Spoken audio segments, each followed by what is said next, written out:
ये रे एक दिन शाहजहां बादशाह शिकार के लिए निकले तो एक घायल हिरन का पीछा करते हुए अपने साथियों से बिछड़ गए। हिरन भी हाथ ना आया। उस वक्त दोपहर हो गई थी। साथियों का दूर दूर तक कोई निशान न था। बादशाह को बहुत तेज प्यास लगी थी। इतने में उनकी नजर एक बड़े पेड़ पर पड़ी जिसकी ठंडी छांव के नीचे एक गडरिया अपनी भेड़ बकरियों के साथ बैठा था। बादशाह ने जो उस वक्त शिकार के कपड़ों में थे गडरिये से पानी मांगा तो उसने बताया कि साथ लाया हुआ पानी खत्म हो गया है। उसने फौरन एक बकरी के दूध से बर्तन धोकर दूसरी बकरी का दूध बादशाह को पीने के लिए दिया। शाहजहां को गडरिये की ये बात बहुत पसंद आई और उसने गडरिये से कागज मांगा। जंगल में भला इस गडरिये के पास कागज कहाँ?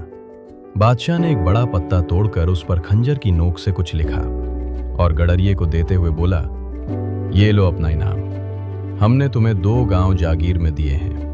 जुमे को ये पत्ता लेकर जामा मस्जिद दिल्ली आकर हमसे मिल लेना। गडरिया खुश होकर घर लौट चला। अपनी कंबल जमीन पर डालकर वो पत्ता उस पर रख दिया और बकरियां बंद करने लगा। एक बकरी जो इधर से आई तो उसने वो पत्ता मुंह में उठा लिया और गडरिये के पहुंचने से पहले चट कर गई। गडरिये को बड़ा दुख हुआ और वो ये कहता हुआ जंगल में चला गया कि बकरी 2 गांव खा गई। उसने खाना पीना सब छोड़ दिया। बस हर वक्त यही रट लगाए रखी कि बकरी 2 गांव खा गई। आखिर जुमे का दिन आ पहुंचा। गडरिया अपने गांव से निकलकर दिल्ली की तरफ चल पड़ा। चलते चलते दोपहर हो गई। बकरी 2 गांव खा गई की रट लगाते हुए वो जामा मस्जिद में दाखिल हुआ तो उसने देखा कि तमाम नमाजी हाथ उठाए दुआ मांग रहे हैं। उसने बादशाह को भी दुआ मांगते देखा तो एकदम चिल्ला पड़ा, दाता छप्पर फाड़ कर देगा तो लूंगा। और यही कहते हुए भाग निकला। बादशाह ने नमाज के बाद उसे बहुत तलाश करवाया मगर वो ना मिला। जंगल में पहुंचते पहुंचते गडरिये को शाम हो गई और वो एक बड़े पुराने पेड़ के ऊपर चढ़कर बैठ गया। रात को वहां कुछ डाकू आए और गांव में डाका डालने की बातें करने लगे। गडरिये ने उन्हें टोका और बोला, चोरी करना बुरी बात है और ये गांव भी तो गरीब है। तुम्हें पैसा ही चाहिए तो इस पेड़ के नीचे खोदो। मैंने अपने बड़ों से सुना है कि यहाँ पुराना खजाना दफन है।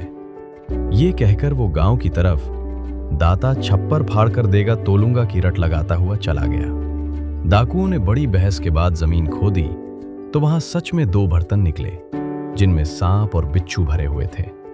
ये देखकर डाकुओं को बहुत गुस्सा आया और वो बर्तन उठाकर गांव की तरफ चल पड़े।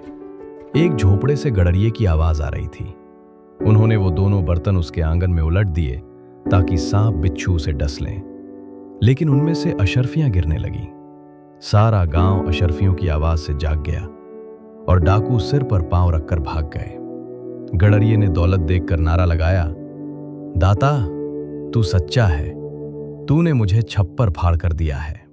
अगली सुबह बादशाह के मुलाजिम भी गांव पहुंच गए और उसे दरबार में ले आए। गडरिये ने बादशाह को पूरा वाकया सुनाने के बाद इनाम लेने से ये कहकर इनकार कर दिया कि जब आप भी हाथ फैलाकर उसी से मांगते हैं जो सबका दाता है तो फिर मैं क्यों आपसे मांगूं? आपने देखा कि उसने मुझे मेरा इनाम भी दे दिया है। बादशाह ने इज्जत के साथ गडरिये को उसके गांव के साथ विदा कर दिया।